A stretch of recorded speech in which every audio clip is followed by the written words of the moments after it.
A través de un estudio médico, un grupo de especialistas intenta explicar el padecimiento al que fue sometido Jesucristo antes de morir en el madero. Castigo deshonroso que asignaban los romanos a los peores criminales y que Jesús aceptó como expiación para todos nosotros.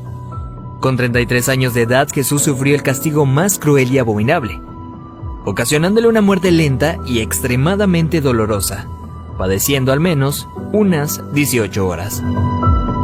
De acuerdo con el estudio, cuando Jesús suda sangre en el huerto de Getsemaní, descrito en el libro de Lucas 22:44, experimentó un suceso llamado hematidrosis, que normalmente se produce cuando hay un gran sufrimiento psicológico. En algunos casos, la ansiedad severa provoca la secreción de químicos que rompen los vasos capilares en las glándulas sudoríficas, emanando mezclas entre sudor y sangre.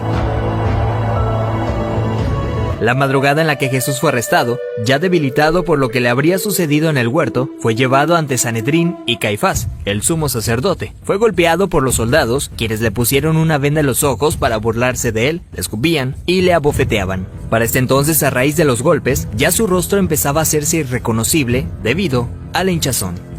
Los azotes que Cristo recibió de los romanos eran a causa de otro término terriblemente brutal. El látigo que utilizaban los soldados estaba compuesto por tiras de cuero trenzado con esferas de metal entretejidas. Cuando este impactaba contra la carne, provocaba severos moretones y contusiones, mismas que se abrían con los demás golpes. No contentos con esto, el artefacto con el que se flageló a Jesucristo también tenía pedazos de hueso afilado, provocando además cortadas profundas mientras lo golpeaban. De acuerdo con estudios realizados por historiadores forenses, con frecuencia, quienes eran flagelados con este tipo de látigos llegan a tener exposición de la espina dorsal debido al desgarramiento de la espalda, pues los golpes iban desde los hombros, pasando por la espalda y las piernas, hasta llegar a los muslos, produciendo que la carne del individuo cuelgue en forma de tiras.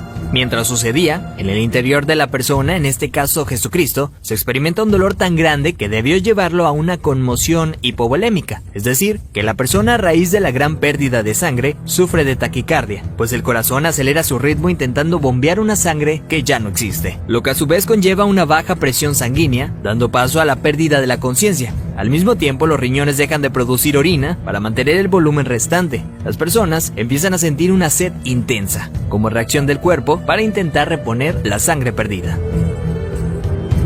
Para este entonces Jesús estaba tan débil que caminar debió ser extremadamente difícil. Aún así tuvo que cargar el pesado madero de aproximadamente 75 kilogramos hacia el lugar de su ejecución. Durante el trayecto nuestro Señor fue humillado, escupido, despreciado por la multitud hasta que se desplomó.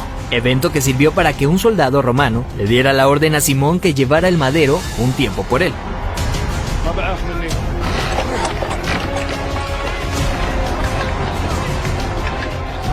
Luego de ello, Jesús dice tener sed y le dan un trago de vinagre.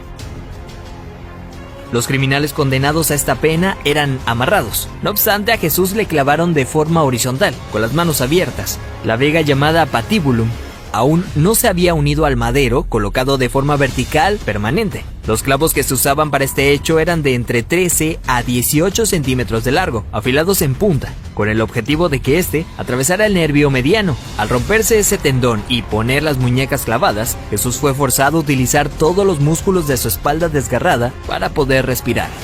Ya colgado, casi sin poder respirar, al clavarle los pies en el madero, triturando los nervios de los pies, debió haber sufrido dislocación de los hombros, situación que se confirma en el Salmo 22:14, cuando dice: «Dislocados están todos mis huesos».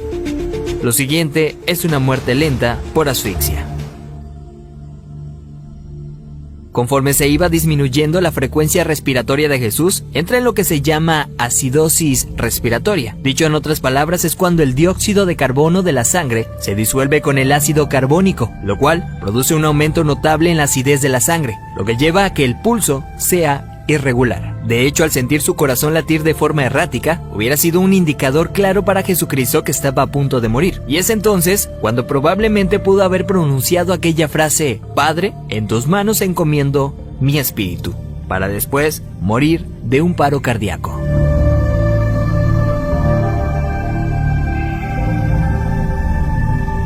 A diferencia de otros crucificados, los huesos de Jesús no fueron quebrados. Esto lo hacían para evitar que las personas que pasaban por esto subieran las piernas hacia arriba y con estas se ayudaran para poder respirar. Así, la muerte era rápida en cuestión de unos minutos. Sin embargo, Jesús no pasó por esto, y se sabe porque en registros romanos, allá 2 años después, soldados describen el hecho, confirmando lo que ya estaba predicho en el Antiguo Testamento acerca del Mesías, donde se menciona que ningún hueso será quebrado. Salmos 34:20. Según dichos registros, un soldado romano clavó en Jesús una lanza en el costado derecho para confirmar su deceso. La lanza penetró el corazón, por tanto cuando sacó la lanza, del orificio salió un fluido claro como el agua, seguido de un gran volumen de sangre, tal como lo describe el apóstol Juan en su Evangelio, testigo presencial de los hechos. De acuerdo con la medicina, está más que evidenciado el sufrimiento que Jesús fue sometido siendo inocente. Esto es lo que sufrió el Hijo del Hombre para que tú y yo tengamos acceso al Padre y seamos perdonados. Veracidad News.